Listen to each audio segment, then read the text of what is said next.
ನಮಸ್ಕಾರ, ಕನಸು ನ್ಯೂಸ್ಗೆ ಸ್ವಾಗತ. ನಾನು ನಿಮ್ಮ ರಾಮಕೃಷ್ಣ ಸಿಡಿ. ಈಗ ವಾರ್ತೆಗಳ ವಿವರ.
ಮೊದಲ ಜಿಲ್ಲಾ ಪಂಚಾಯತ್ ಅಂದ್ರೆ ನಗರಸಭೆಗಳಲ್ಲಿ ಮೊದಲ ಬಿಜೆಪಿ ನಗರಸಭೆ ಅಂತಂದ್ರೆ ಅದು ಉಡುಪಿ ಅನ್ನೋದಕ್ಕೆ ಒಂದು ಖ್ಯಾತಿ ಇದೆ.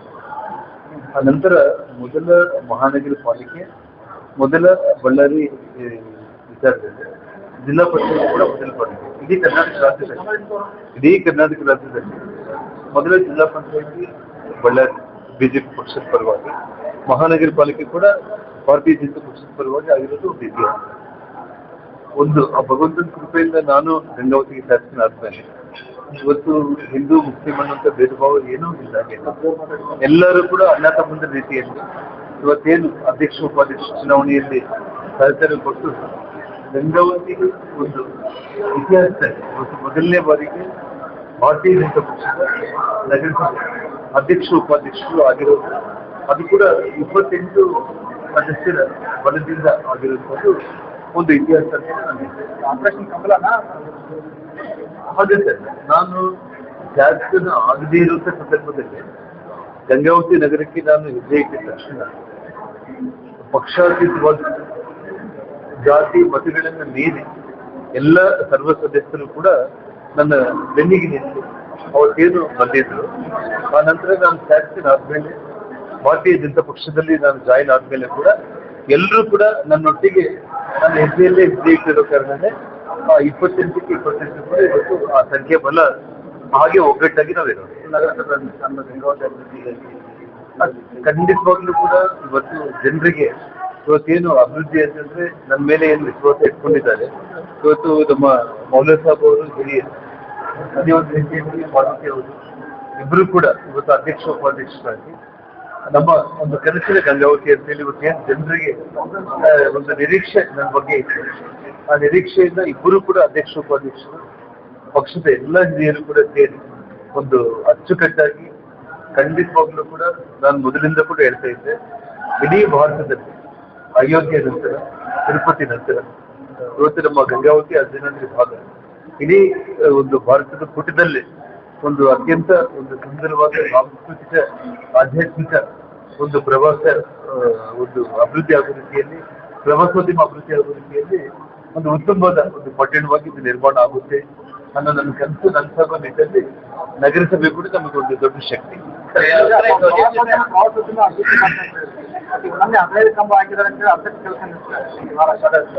ಹೌದು ಸರ್, ನಿಮಗೆ ನನ್ನ ಒಂದು ವಿಷಯ ಹೇಳ್ತೀನಿ.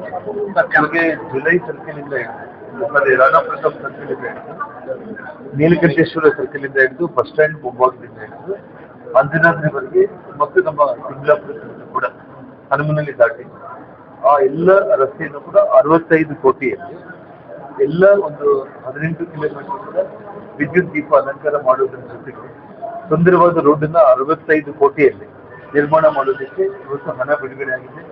ಟೆಂಡರ್ ಕೂಡ ಮುಗಿದಿದೆ. ಆ ಭೂಮಿ ಪೂಜೆಯನ್ನು ಕೂಡ ನಾನು 3-4 ದಿನದಲ್ಲಿ ನಾನು ಪ್ರಾರಂಭ ಮಾಡ್ತೀನಿ. ಹಾಗಾಗಿ ಇವತ್ತೇನು ಅಂಜನಾದ್ರಿಗೆ ಹೋಗುವಂತ ಒಂದು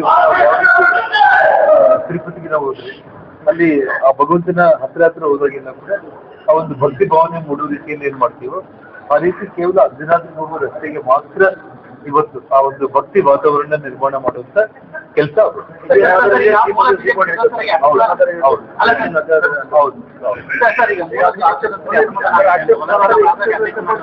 ತಾವಿವತ್ತು ನೋಡ್ತಾ ಇದ್ದೀವಿ 28 ಮಂದಿ ಖುಷಿಯಾಗಿ ನಿಮ್ ಕಣ್ಮುಂದೆನೆ ಎಲ್ರು 28 ಮಂದಿ ಕೂಡ ಫೋಟೋ ತಗೊಂಡು ಮಾತಾಡಿದೀವಿ.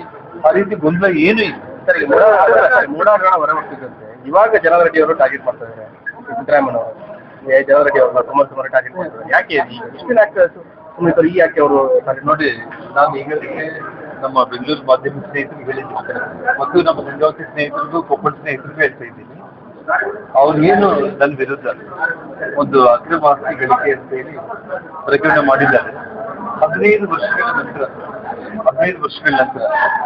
2015ರಲ್ಲೇ ನಾನು ಜೈಲಿಂದ ಹೊರಗಡೆ ಬಂದ ತಕ್ಷಣ ನನ್ನ ಮೇಲೆ ಪ್ರಕರಣ ಮಾಡಿದ್ದೆ. ಅಕ್ರಮ ಆಸ್ತಿ ಗಳಿಕೆ ಪ್ರಕರಣ. ಆ ಅಕ್ರಮ ಆಸ್ತಿ ಗಳಿಕೆ ಪ್ರಕರಣದಲ್ಲಿ ಸರ್ಕಾರ 2 ಬಾರಿ ಬಿ ರಿಪೋರ್ಟ್ ಕೋರ್ಟಿಗೆ ಫೈಲ್ ಮಾಡಿದ್ದಾರೆ. ಆದ್ರೆ ನನ್ನ ಸಂಪಾದನೆ ಮತ್ತು ನನ್ನ ಆಸ್ತಿ ಎರಡೂ ಹೋಲಿಸಿದ್ರೆ 148 ಕೋಟಿ ಜಾಸ್ತಿ ಹಣ ನನ್ನ ಹತ್ರ ಇದೆ ಅಂತ ಬ್ಯಾಂಕ್ ಅಕೌಂಟ್ ಲೋಕಾಯುಕ್ತ ಎಸ್ಪಿನೇ ಕೋರ್ಟ್ಗೆ ಹೋಗ್ಬಿಟ್ಟು ನೋ ಅಬ್ಜೆಕ್ಷನ್ 3 ಬಾರಿ ಫೈಲ್ ಮಾಡಿದ್ದಾರೆ. ಇವತ್ತು ಸಿದ್ದರಾಮಯ್ಯ ಅವರಿಗೆ ಕಂಟಕ ಆಗಿರೋ ಕಾರಣ ಅವ್ರನ್ನೆಲ್ಲರೂ ಕೂಡ ಒಬ್ಬ ಒಳ್ಳೆ ರೀತಿಯಲ್ಲಿ ನೋಡ್ತಾ ಇದ್ದಾರೆ ಅಂತ ಹೇಳಿ ಇನ್ನು ಉಳಿದವ್ರನ್ನ ಕೂಡ ಅದೇ ರೀತಿ ಮಾಡುವಂತ ಒಂದು ಪ್ರಯತ್ನಕ್ಕೆ ಹೊರಡ್ತಾ ಇದ್ದಾರೆ. ಅಂದ್ರೆ ಅವರು ಮುಳುಗೋಗ್ತಾ ಇದ್ದಾರೆ.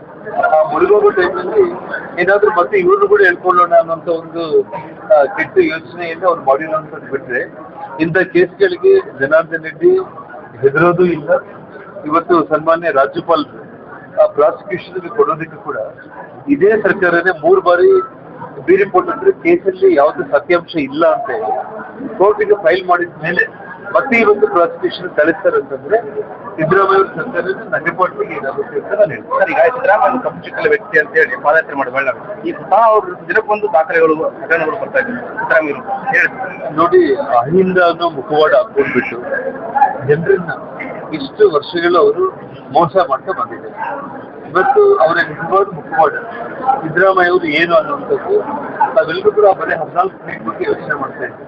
14 ಸೈಟ್ ಅಲ್ಲ, ಅವರ ಬಂಧು ಬಳಗ, ಅವರ ಸ್ನೇಹಿತರು, ಅವರ ಗ್ರಾಮಸ್ಥರು ಎಲ್ಲರೂ ಶಕ್ತಿ ಇಲ್ಲದೆ ಇರುವಂತವ್ರ ಹೆಸರು ಮೇಲೆ ಕೂಡ ಅನಾಮಧೇಯರ ಹೆಸರು ಮೇಲೆ ಕೂಡ 100 ಸೈಟ್ಗಳಿಗೆ ತಗೊಂಡಿದ್ದಾರೆ. 4,000 ಕೋಟಿ ಬೆಲೆ ಮಾಡುವಂತ ಒಂದು ಅಕ್ರಮ ಇದು ಅಷ್ಟೇ ಬಿಟ್ಟರೆ 62 ಕೋಟಿ ಅಕ್ರಮ, 70 ಕೋಟಿ ಅಕ್ರಮ ಅಲ್ಲ. ಹಾಗಾಗಿ ಇವತ್ತು ಈಗಾಗಲೇ ಅವ್ರು ರಾಜೀನಾಮೆ ಕೊಟ್ಬಿಟ್ಟಿದ್ರೆ ತುಂಬಾ ಗೌರವ ಇರ್ತಾ ಇತ್ತು. ಅಹಿಂದ ಮುಖವಾಡದಲ್ಲಿ ಜನರನ್ನ ಎಷ್ಟು ವರ್ಷ ಅವರು ಮೋಸ ಮಾಡ್ಕೊಂತ ಬಂದ್ರು. ಇನ್ನು ಮುಂದೆ ಇದು ನಮ್ಮ ಕರ್ನಾಟಕದ ರಾಜ್ಯದ ಜನರ ಮುಂದೆ ನಡೆಯಲ್ಲ.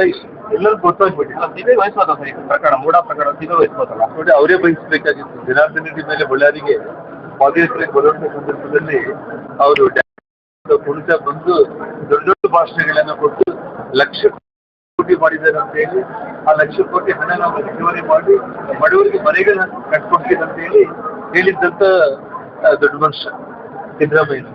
ಇವತ್ತು ಆ ಲಕ್ಷ ಕೋಟಿ ಎಲ್ಲಿಗೆ ಹೋಯಿತು? 2 ಬಾರಿ ಮುಖ್ಯಮಂತ್ರಿ ಆದ್ರಲ್ಲ, ಲಕ್ಷ ಕೋಟಿ ಎಲ್ಲೋಗಿದೆ ಅವರು. ಹಾಗಾಗಿ ನೋಡ್ರಿ, ಬರೀ ಸುಳ್ಳು ಹೇಳುವಂತದ್ದು.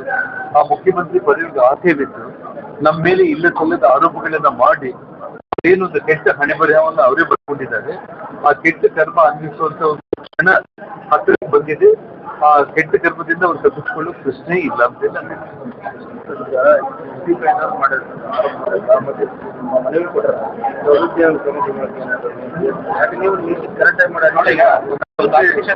ಅನ್ಮೋಟದ ನಾಡು ಇಂಥದ್ರಲ್ಲಿ ಸರ್ಕಾರ ಅದು ಕೆಲವೊಬ್ಬರಿಗೆ ಅವ್ರ ವಿವೇಚನೆಗೆ ಬಿಟ್ಟಿಲ್ಲ. ಯಾವುದೇ ಇವತ್ತು ನಾವು ನಮ್ಮ ಹಿರಿಯರೆಲ್ಲ ನಮ್ಮ ಕನ್ನಡವಾಗಿರ್ಬೋದು, ಇವಾಗ ನಮ್ಮ ಅಧ್ಯಕ್ಷ ಉಪಾಧ್ಯಕ್ಷರು, ಇವತ್ತು ನಾವು ಸಭೆಯಲ್ಲಿ ಎಲ್ಲ ರೆಸಲ್ಯೂಷನ್ಸ್ ನಾವು ಪಾಸ್ ಮಾಡ್ತೀವಿ. ಕ್ರಮಬದ್ಧವಾಗಿ ಒಂದೊಂದು ಕೆಲಸ ನಾವು ಮಾಡ್ಕೊಂಡು ಹೋಗೋದಾಗುತ್ತೆ. ಇವತ್ತು ನಾವು ನೋಡಿ ತಿರುಪತಿಗೆ ನಾವು ಹೆಜ್ಜೆ ಇಟ್ಟಿದ ತಕ್ಷಣ ನಮಗೆ ಒಂದು ಭಕ್ತಿ ಭಾವನೆ ಅಂತ ಫೀಲ್ ಬರುತ್ತೆ. ಯಾವುದೇ ಪುಣ್ಯಕ್ಷೇತ್ರಕ್ಕೆ ಹೋದ್ರು ಇದ್ರ ಬಗ್ಗೆ ಯಾರೇ ನಕಲಿದ್ರು ಕೂಡ ಅವರೇ ನಟಿಪಾಟನೆಗೆ ಇಷ್ಟಪಟ್ಟರೆ